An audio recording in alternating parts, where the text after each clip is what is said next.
కాంగ్రెస్ ప్రభుత్వం పట్ల ప్రజల ఆదరణను చూసి కేటీఆర్, హరీష్ ఉలిక్కిపడుతున్నారని మంత్రి కోమటిరెడ్డి వెంకటరెడ్డి విమర్శించారు. స్క్రాప్ కింద కారును ప్రజలే అమ్మేశారని మంత్రి ఎద్దేవా చేశారు. బీఆర్ఎస్ హయాంలో జరిగిన అక్రమాలను వెలికితీయడంతో పాటు సంబంధిత వ్యక్తులపై చర్యలు తీసుకుంటామని అన్నారు. బీఆర్ఎస్ ఎమ్మెల్యే జగదీష్ రెడ్డి జైలుకు వెళ్లడం ఖాయమని కోమటిరెడ్డి చెప్పారు.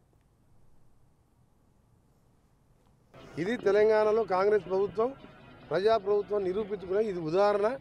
అందుకనే నెల రోజులకే ఉలికిపడద్దు కేటీఆర్, హరీష్ రావు. మీ కారు మొత్తం కూడా స్క్రాప్లో అమ్మేసినాం, అప్పుడే ప్రజలే అమ్ముకున్నారు. మీరు దోచుకున్నదంతా కూడా ఒక్కొక్కటి యాదాద్రి ప్లాంట్ మనని నేను డిమాండ్ చేసి అసెంబ్లీలో సాక్ష్యాధారాలు పెడితే మా ముఖ్యమంత్రి గారు సిట్టింగ్ జడ్జితో ఎంక్వైరీ చేసిండ్రు. అందులో ఒకరిద్దరు ఉన్న గెలిచిన ఒక ఎమ్మెల్యేకి కాస్త నల్గొండ జిల్లాలో గెలిచిన ఒక ఎమ్మెల్యే జైలుకి పోతాడు. ఆయన పేరు చెప్తే నా వాల్యూ తగ్గుతుంది. ఆయననే పవర్ మినిస్టర్ కాబట్టి ఆయన జైలుకు పోయేది ఖాయం. ఇంకా చాలా స్కామ్లు అన్నీ బయటపడుతుంది. ఇవన్నీ ఒకవైపు సంక్షేమం, డెవలప్మెంటు. ఇప్పుడే మీరు చూసింది ఇక్కడ 15,000 ఇచ్చే శాలరీ ఒక అవుట్ సోర్సింగ్ కాంట్రాక్టర్ ఇప్పుడే ఇక్కడ చెప్పిన డాక్టర్ సూపరింటెండెంట్ గారికి 15,000 ఇస్తే 1,000 రూపాయలు ఖర్చులకు జీఎస్టీ, ఇన్కమ్ ట్యాక్స్ కట్టేది అర్థం ఉంది.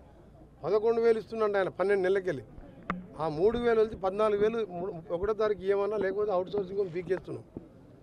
అవుట్ సోర్సింగ్ ఇచ్చేదే తక్కువ. అలా ఈరోజు మెడికల్ కాలేజీలో కూడా ఉన్నది అవుట్ సోర్సింగ్. ఉస్మానియా దాంట్లో ఉన్నది. అందులో కూడా మైనార్టీసు, దళితులకు, బలహీన వర్గాలకి